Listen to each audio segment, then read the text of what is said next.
자, 첫 번째 경기. 이제 카자흐스탄 대 북마케도니아. 자, 일단 현재 뭐 두 팀 다 지금 큰 결장자는 없습니다. 그러니까 이제 지금 두 팀 다 이제 최선의 라인업을 좀 기용할 수 있다. 이렇게 전해드려 봐요. 자, 우선 이제 카자흐스탄 같은 경우에는 공식전 기준 이제 6연패를 좀 거두다가 이제 직전 경기 이제 리히텐슈타인 상대로 이제 승리를 좀 거두면서 이제 긴 연패는 좀 끊었습니다. 자, 근데 이제 뭐 카자흐스탄이 연패를 좀 끊긴 했지만 그 연패를 끄는 상대팀이 이제 최약체인 리히텐슈타인인 걸 좀 고려하면은 큰 의미가 이제 있다고 보기는 어렵고, 그리고 여전히 이제 좀 자기보다 체급이 큰 팀들 상대로는 무기력한 모습을 좀 종종 보이고 있기 때문에 여전히 뭐 카자흐스탄의 그런 좀 경기력적인 그런 기대치는 많이 좀 떨어진다고도 볼 수가 있습니다. 자, 아무튼 이렇게 좀 말씀드려보고, 자, 그 다음에 이제 북마케도니아 같은 경우에는 이제 지금 9경기 연속 무패 행진 중으로 계속해서 좋은 흐름을 좀 이어가고 있어요. 자, 그리고 이제 직전 경기 뭐 벨기에 상대로도 이제 홈에서 무승부를 좀 거두며 이제 기대 이상의 결과를 좀 만들었습니다. 자, 물론 이제 원정 약세인 지금 뭐 벨기에긴 하지만 그래도 벨기에와의 전력차를 좀 고려하면은 이제 북마케도니아가 꽤나 좀 선방했다고도 볼 수가 있죠. 자, 아무튼 이렇게 좀 양 팀의 그런 좀 흐름적인 부분은 많이 좀 상반된 상태다라고도 이제 말씀드려 봅니다. 자, 일단 이 경기 경기 양상을 좀 봤을 때 그래도 이제 북마케도니아가 중원 싸움에서 오히려 좀 점의 주도권을 가질 것으로 봐요. 라짱칠님 별풍선 50개 감사합니다. 아이고, 라짱님 50개 후원 감사드립니다. 일단은 근데 바로 보내드리도록 할게요. 잠시만요.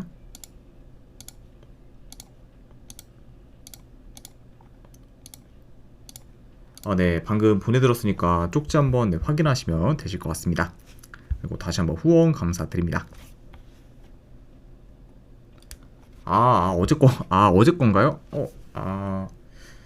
그거 어제 아마 뭐 라이브로 후원하신 거면은 이제 그게 아닐 텐데, 일단은 제가 확인 한번 해보도록 하겠습니다. 네, 이따 방송 끝나고.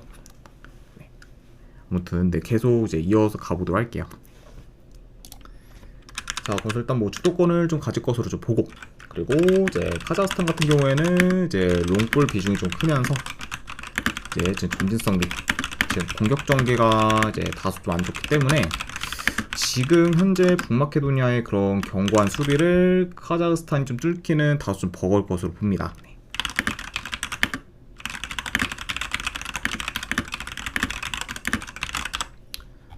자, 뭐 그러다 보면은 이제 뭐 북마케도니아가 안정적으로 경기를 잘 좀 풀어갈 수 있다고 보고, 뭐 받은 거는 일단은 네. 그거 보시고, 그리고 이제 만약에 나중에 좀 후원하실 때는 50개 뭐 추가로 좀 해서 이제 후원해 주시면 될 것 같아요. 네, 만약에 이제 다음에 또 구매 의사가 있다고 하시면은. 자, 아무튼 그렇게 또 볼 수가 있고, 자, 게다가 이제 뭐 북마케도니아가 중원을 좀 장악하게 되면은 더더욱 좀 카자흐스탄이 공격을 좀 전개하기는 좀 어려울 수 있습니다. 자, 그래서 일단 현재 뭐 흐름, 경기력 모두 이제 북마케도니아가 더 좋고, 그리고 이전과 달리 이제 현재 북마케도니아 같은 경우에는 원정에서도 좋은 경기력을 좀 보이며 경쟁력이 좀 있기 때문에 이런 요소까지 좀 고려하면은 그래도 이 경기는 네, 북마케도니아 사이드를 보는 게 조금 더 낫지 않을까 한번 좀 생각을 합니다. 저는 이 경기는 네, 승패를 본다고 하면은 북마케도니아 사이드로 접근하도록 할게요. 북마케도니아 이제 승 쪽 보는 경기. 라짱 캐럿 7인 별풍선 50개 감사합니다. 아이고, 라짱님 50개 후원 감사드립니다. 네. 이게 지금 숲에서 좀 잘 이게 뭐 분간이 좀 안 되도록 이게 지금 별풍선 후원이 이제 나오는데, 그것 때문에 제가 좀 헷갈려서 잘못 보내드린 점 사과의 말씀드리고, 그래도 이제 또 추가로 좀 후원해 주셔가지고 다시 한번 좀 감사드립니다. 네. 자, 아무튼 네, 승패를 좀 본다고 하면은 북마케도니아 승 쪽 보는 경기, 네, 어느 완은 본다고 하면은 언더 쪽으로 접근하도록 할게요. 자, 그 다음에 이제 크로아티아 대 체코. 네, 그러셨군요. 이거 아무튼 네, 다시 한번 이제 50개 후원 감사드립니다, 라짱님. 자, 일단 크로아티아 같은 경우에는 현재 수시치가 결장, 그리고 체코 같은 경우에는 지금 훌루제크가 결장 중입니다.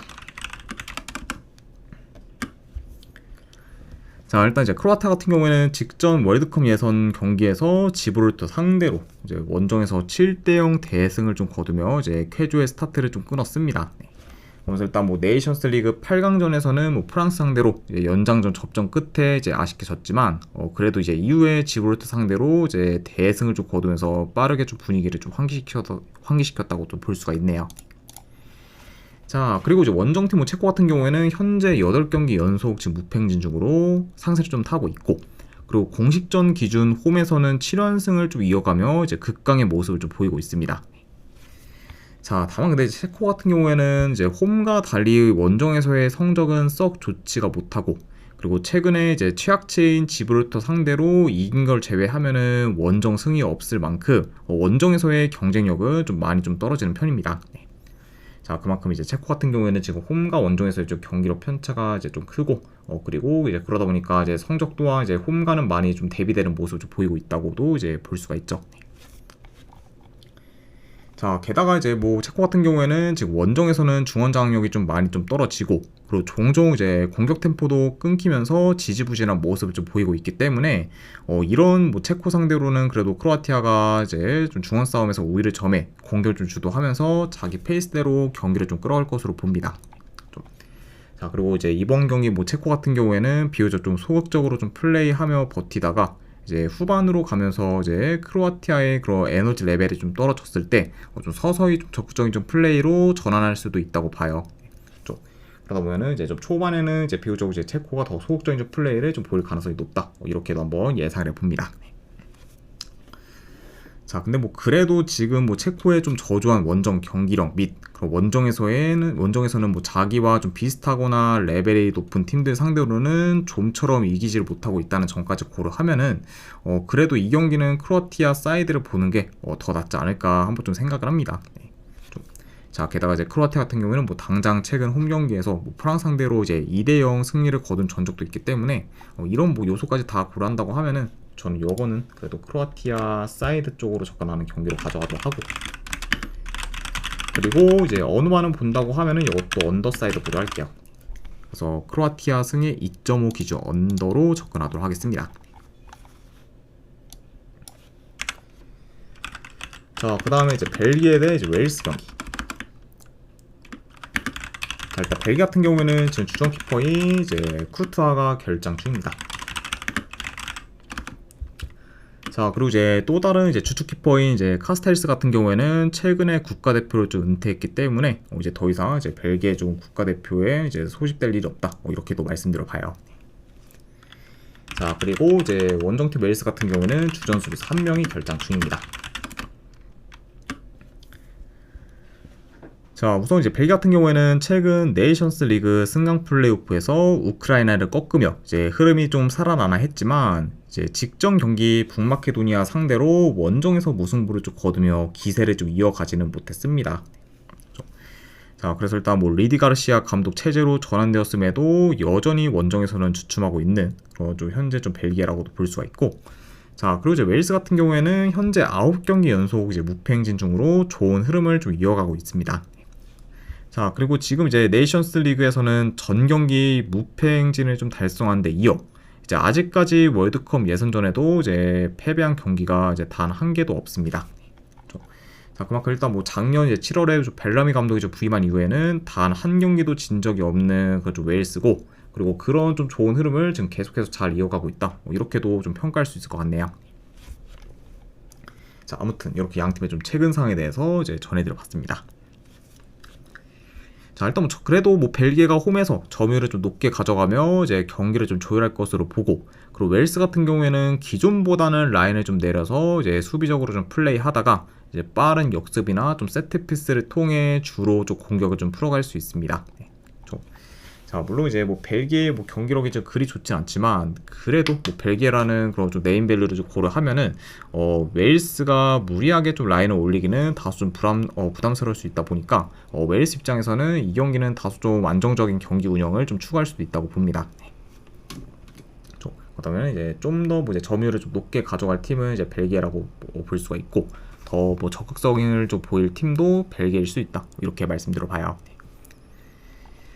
자, 물론 이제 벨기에가 최근 홈에서 이제 우크라이나 상대로 3대0 대승을 좀 거두긴 했지만 그 경기에서는 이제 우크라이나의 수비 라인이 이제 대체로 좀 높았다 보니까 이제 벨기에가 공략하기 쉬웠고, 그리고 이번에는 이제 수비 조직력이 좋고 비교적 이제 수비 라인이 좀 낮을 수 있는 그런 좀 웨일스가 상대인 거를 좀 고려하면은 좀 생각보다 벨기에가 공격에서 지지부진할 가능성이 더 클 수가 있습니다. 네.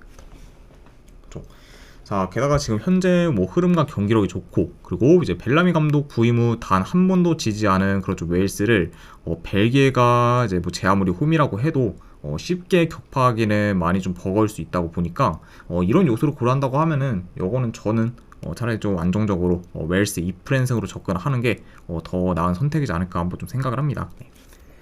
그래서 저는 영역은 내 승패를 본다고 하면은 웨일스 2프랜승으로 접근하도록 할게요. 제가 봤을 때는 웨일스 2프랜승 쪽 보는 경기. 네, 안 그러면 어느만을 본다고 하면은 언더 쪽 보도록 하겠습니다. 네, 아무래도 이제 웨일스 사이드를 좀 보는 입장에서는 이제 웨일스가 좀 벨기에의 공격을 어느 정도 잘 틀어 막아서 결과를 좀 낸다는 가정 하에 본 거기 때문에 그런 식으로 좀 흘러가게 된다고 하면은 자연스럽게 좀 언더로 이어질 가능성이 더 있지 않을까 싶어서 웨일스 2프랜승에 그렇게 흘러간다고 하면은 언더 보는 경기로 가져간다, 이렇게 말씀드려 봅니다. 자, 그리고 이제 에스토니아 대 이제 노르웨이. 자, 일단 에스토니아 같은 경우에는 지금 큰 결장자는 없습니다.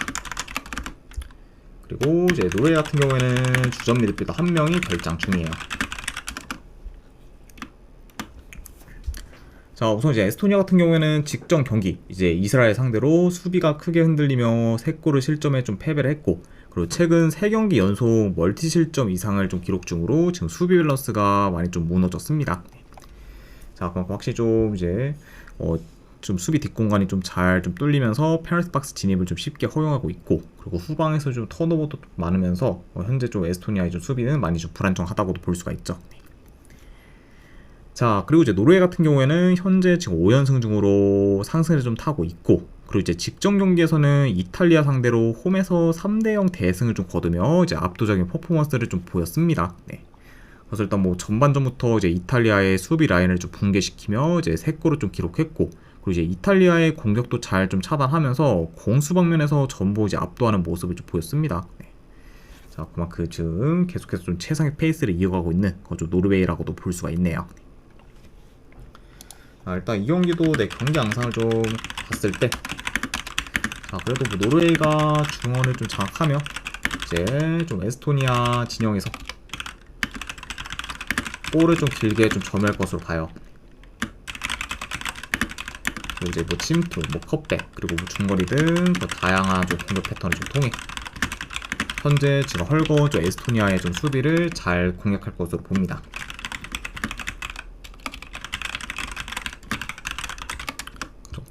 자, 게다가 이제 현재 지금 노르웨이의 좀 기세를 좀 고려한다고 하면은 뭐 이 경기는 뭐 노르웨이가 원정이라고 해도 좀 원사이드한 양상으로도 이제 흘러갈 수 있는 경기다라고 한번 좀 보여집니다. 자, 그래서 일단 뭐 현재 뭐 전력, 흐름, 뭐 경기력 모두 지금 뭐 노르웨이가 좀 우세하고, 그리고 지금 노르웨이의 득점력이 무르렀다는 점까지 고려하면은 이번에도 이제 노르웨이가 그런 좀 좋은 득점력을 좀 보이면서 무난히 좀 결과를 좀 만들지 않을까 한번 좀 생각을 합니다. 자, 그래서 저는 이 경기는 내 승패를 본다고 하면은 노르웨이 승쪽 보는 경기. 일단 그리고 이 경기는 최소 핸디캡 기준점이 2점인데 2점 기준이라고 해도 마이너스 쪽 보도록 할게요. 노르웨이 승, 마이너스. 그리고 3.5 기준을 본다고 하면 오바 쪽 보도록 하겠습니다.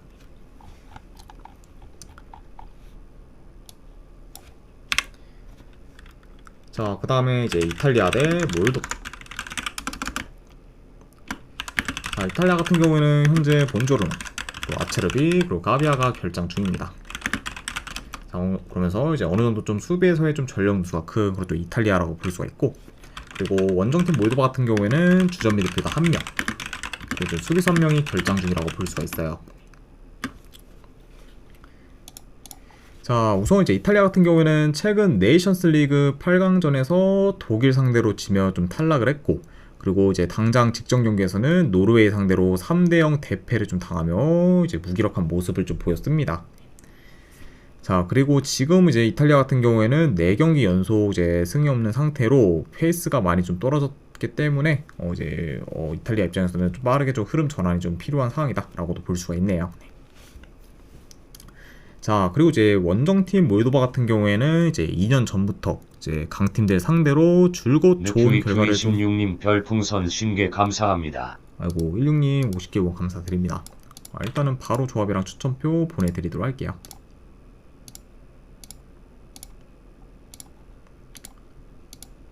네, 방금 보내드렸으니까 쪽지 한번 확인하시면 되실 것 같습니다. 다시 한번 후원 감사드립니다. 자, 그리고 이제 몰도바 같은 경우에는 이제 2년 전부터 강팀들 상대로 줄곧 좋은 결과를 좀 만들며 이제 한 단계 이제 스텝업 했지만 최근에는 이제 패배가 좀 많아지면서 이제 이전만큼의 퍼포먼스를 좀 보여주지를 못하고 있고, 그리고 현재 공식전 기준 2경기 연속 좀 대량 실점 중으로 이제 수비가 좀 크게 흔들리고 있습니다. 자, 물론 3, 4년 비해서는 몰도바가 많이 좀 나아지긴 했지만 그래도 최근 몰도바 역시 좀 페이스가 많이 좀 떨어졌고, 그리고 특히 좀 수비가 좀 크게 흔들리면서 이제 불안정한 모습을 계속해서 좀 노출하고 있죠. 자, 일단 이탈리아 입장에서는 최근 이제 프랑스, 독일, 이제 노르웨이를 좀 만나다가 이제 이번에는 체급이 많이 작은 몰도바를 좀 만나다 보니까 훨씬 더 그래도 수월하게 좀 경기를 좀 풀어갈 것으로 봐요. 그리고 특히 이제 이탈리아 같은 경우에는 최근 매 경기 매번 중원에서 이제 좀 밀렸었지만 이번 경기에서는 보노보누야님 그래도 별풍선 50개 감사합니다. 보노보누님도 50개 후원 감사드립니다. 일단은 후원하시는 분들께는 제가 바로바로 이제 보내드리도록 할게요. 네, 방금 보내드렸으니까 확인하시면 되실 것 같습니다. 다시 한번 후원 감사드립니다. 네, 그래서 이제 매번 지금 중원에서 좀 밀렸던 거죠. 이제 이탈리아가 이제 이번 경기에서는 그래도 중원을 좀 장악하면서 경기를 좀 주도할 것으로 좀 보여져요. 그리고 지금 이제 중원 장악을 좀 바탕으로 좀 경기를 좀 운영하는 그런 좀 이탈리아이기 때문에 이번 경기에서는 그런 좀 강점이 더 부각될 것으로 좀 봅니다. 자, 그리고 이제 이탈리아 같은 경우에는 이제 확실히 이제 3백으로 전환한 이후에는 공격이 좀 많이 좀 좋아졌지만 그만큼 이제 역습에 취약한 면모를 좀 보이며 이제 수비가 좋지는 못하고 그러다 보니까 지금 역습이 좀 괜찮은 몰도바 상대로 어느 정도 좀 실점 위험이 좀 있을 수는 있습니다. 자, 근데 그런 부분을 좀 고려해도 현재 몰도바의 수비가 이제 더 불안정하다는 점을 좀 보면은 이제 이탈리아가 활용 면에서도 이제 훨씬 더 앞설 것으로 보고, 그리고 그 외에 이제 전체적으로 이탈리아가 다 이제 우세하기 때문에 이런 그래도 이탈리아가 이번에는 홈에서 좀 좋은 결과를 좀 만들어서 이제 안 좋은 흐름을 어느 정도 좀 전환을 시키지 않을까 한번 좀 생각을 합니다. 그래서 이 경기 역시 저는 승패를 본다고 하면은 이탈리아 사이드 쪽 보도록 할게요. 이탈리아 승부 쪽 보는 경기. 그리고 이 경기도 최소 핸디캡 기준점이 2점이긴 한데 그거를 고려해도 이제 마이너스 쪽 보도록 하겠습니다. END 기준 마이너스 보는 경기. 그리고 3.5 기준 본다고 하면 오바 쪽 보도록 할게요. 그래서 이탈리아 승 마이너스의 3.5 기준 오바로 접근하도록 하겠습니다.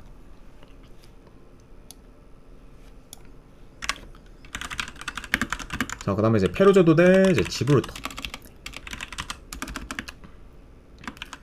자, 일단 페루제도 같은 경우에는 주전포워드 1명 결장. 그리고 이제 지브롤터 같은 경우에는 지금 큰 결장자는 없습니다.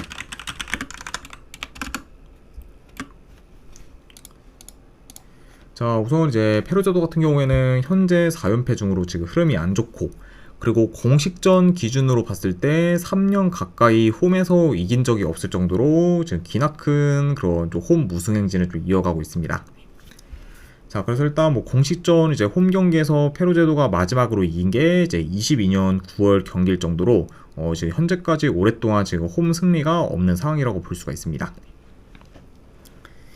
자, 그리고 이제 원정팀 지브롤터 같은 경우에는 이제 네이션스 리그 D에서는 비슷한 레벨 팀들 상대로 이제 한 번도 지지 않으며 경쟁력 있는 모습을 보였지만 그래도 월드컵 예선전에서는 지금 전패 중으로 좀 체급차를 좀 극복하지는 못하고 있습니다.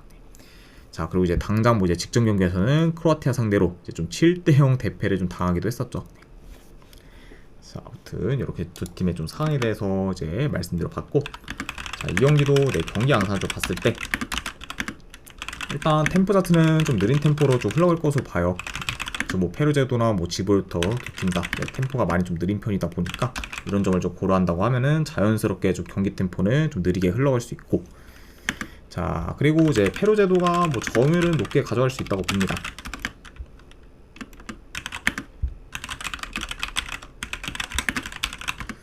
자 다만 근데 그렇다고 해도 뭐 지금 지브롤터의 그런 두 줄 수비를 좀 공략하기는 이제 생각보다는 꽤 좀 어려울 것으로 좀 보여져요. 그쵸. 그리고 이제 그런 약간 좀 두 줄 수비 공략에 좀 어려움이 좀 있다고 하면은 대체로 좀 무의미한 그런 좀 U자 빌드업 그런 시도가 좀 잦아질 수 있습니다. 그리고 이제 그렇게 만약에 흘러가는 게 된다고 하면 페루제도의 공격이 좀 답답할 우려도 있어 보여요. 자, 그러니까 뭐 전반적으로 이제 뭐 페루제도가 더 점유율을 높게 가져갈 수는 있겠지만 효율적인 공격을 좀 기대하기는 솔직히 많이 어렵고, 그러다 보면은 이제 개인이 좀 U자 빌드업을 좀 통해서 의미 없게 좀 볼이 좀 도는 시간이 이제 훨씬 더 길어질 수 있다. 이렇게 이제 말씀드려 봅니다. 자, 그만큼 지금 뭐 두 줄 수비를 좀 공략할 만한 능력은 좀 많이 좀 떨어지는 좀 페루제도고, 그리고 지금 뭐 수비를 이제 한 번에 좀 휘저을 만한 그런 이제 좀 선수도 없는 그런 상황이다 보니까 이거는 뭐 만약에 지브롤타가 좀 작정하고 이제 좀 두 줄 수비로 좀 잠근다고 하면은 페루제도 입장에서는 이제 득점 기회를 좀 만들기는 좀 꽤 어려울 수도 있다고 보여져요. 자 그러다 보니까 뭐 페루제도 입장에서는 결국에 이제 높은 크로스나 그런 코너킥과 같은 그런 세트피스 공격 위주로밖에 이제 좀 풀어갈 수가 없다 보니까 그러다 보면은 대체로 좀 페루제도의 공격이 좀 단조로워질 수도 있습니다. 자 물론 이제 전력 면에서는 페루제도가 뭐 더 좋긴 하지만 그렇다고 그런 이제 좀 전력 차가 유의미한 좀 차이가 있을 만큼 이제 크다고 보긴 어렵고, 그리고 지금 이제 홈에서 3년 넘게 이제 3년 좀 가까이 이제 승이 없다는 점과 더불어, 그리고 두 줄 수비 공략이 좀 어려울 수 있는 그 좀 페루제도라는 걸 고려하면은 지금 뭐 페루제도 사이드를 좀 보기는 배당 대비 전혀 좀 메리트가 없는 좀 경기지 않나 좀 생각을 합니다. 그래서 저는 이런 점을 고려했을 때 여기는 차라리 본다고 하면 지브롤터 2프랜승으로 접근하도록 할게요. 그리고 어느 반은 본다고 하면 언더 보도록 하겠습니다. 일단 뭐 페루제도의 이제 뭐 득점력이 굉장히 좀 저조할 것으로 예상이 되고, 그리고 지브롤터 같은 경우에는 이제 뭐 한 골도 못 넣을 가능성이 이제 훨씬 높은 경기이기 때문에 그런 점을 고려한다고 하면은 이거는 뭐 언더로 보는 게 더 합리적이지 않나 싶어서 지브롤터 2프랜승의 언더까지 보는 경기로 가져가도록 할게요. 자 아무튼 네 이렇게까지 해서 이제 월드컵 예선 이제 분석 전부 다 마무리가 되었습니다. 자 어느정도 분석이 좀 괜찮다 이제 생각되시는 분들은 추천이랑 질차 한 번씩 눌러주면은 감사드리고, 자 그리고 이제 궁금하신 사항 있으시면은 채팅으로 질문 주시면 바로 답변해 드리도록 할게요. 자 아무튼 이제 오늘도 끝까지 분석 방송 봐주신 분들 대단히 감사드립니다. 네 감사합니다.